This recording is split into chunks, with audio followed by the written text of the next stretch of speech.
Chapter 20. Jonathan helps David.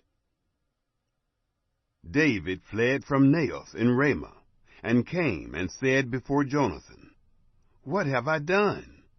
What is my iniquity? What is my sin before your father, that he seeks my life?" He said to him, "Far from it, you shall not die. Behold, my father does nothing, either great or small, but that he discloses it to me. And why should my father hide this thing from me? It is not so." David swore moreover, and said, "Your father knows well that I have found favor in your eyes, and he says, 'Don't let Jonathan know this, lest he be grieved.' But truly, as Yahweh lives, and as your soul lives, there is but a step between me and death." Then Jonathan said to David, "Whatever your soul desires, I will even do it for you." David said to Jonathan, "Behold, tomorrow is the new moon, and I should not fail to dine with the king. But let me go, that I may hide myself in the field to the third day at evening. If your father miss me at all, then say, 'David earnestly asked leave of me, that he might run to Bethlehem, his city. For it is the yearly sacrifice there for all the family.' If he says, 'It is well,' your servant shall have peace. But if he be angry, then know that evil is determined by him.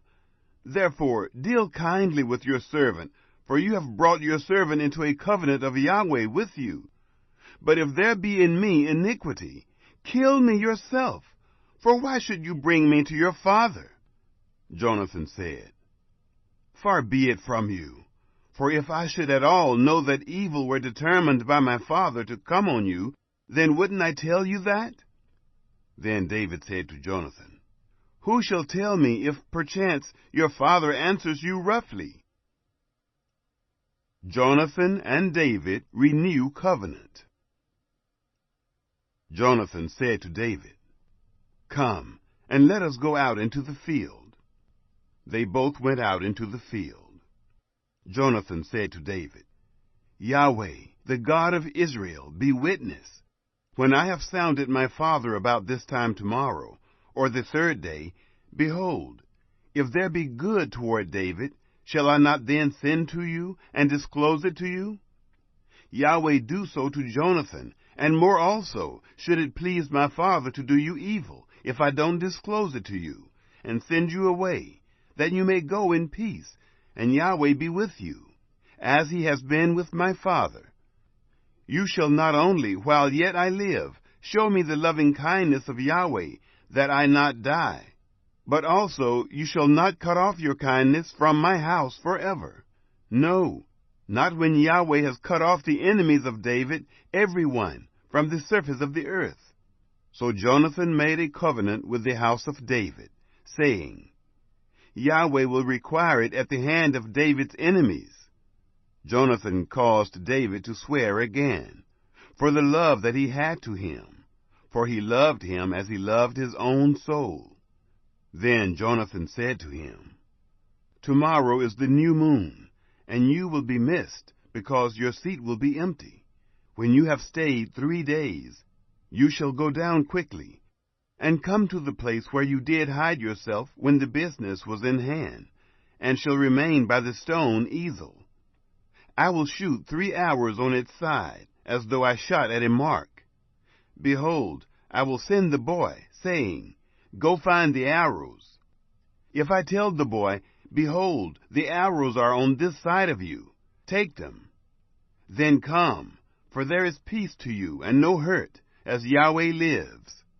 But if I say this to the boy, 'Behold, the arrows are beyond you,' then go your way, for Yahweh has sent you away.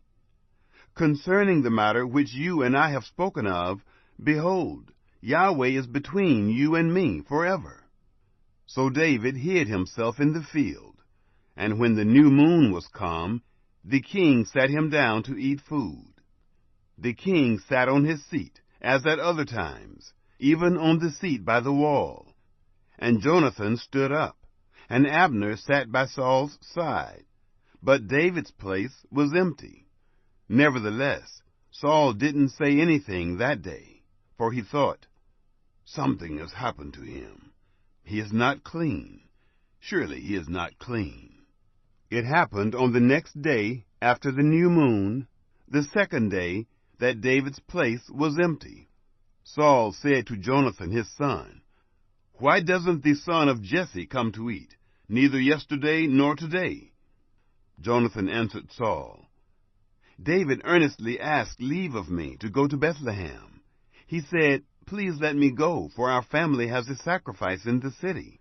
My brother has commanded me to be there. Now if I have found favor in your eyes, please let me go away and see my brothers.' Therefore he has not come to the king's table." Saul seeks to kill Jonathan. Then Saul's anger was kindled against Jonathan, and he said to him, "You son of a perverse, rebellious woman, don't I know that you have chosen the son of Jesse to your own shame, and to the shame of your mother's nakedness? For as long as the son of Jesse lives on the earth, you shall not be established, nor your kingdom.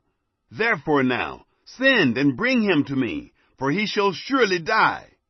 Jonathan answered Saul his father, and said to him, "Why should he be put to death?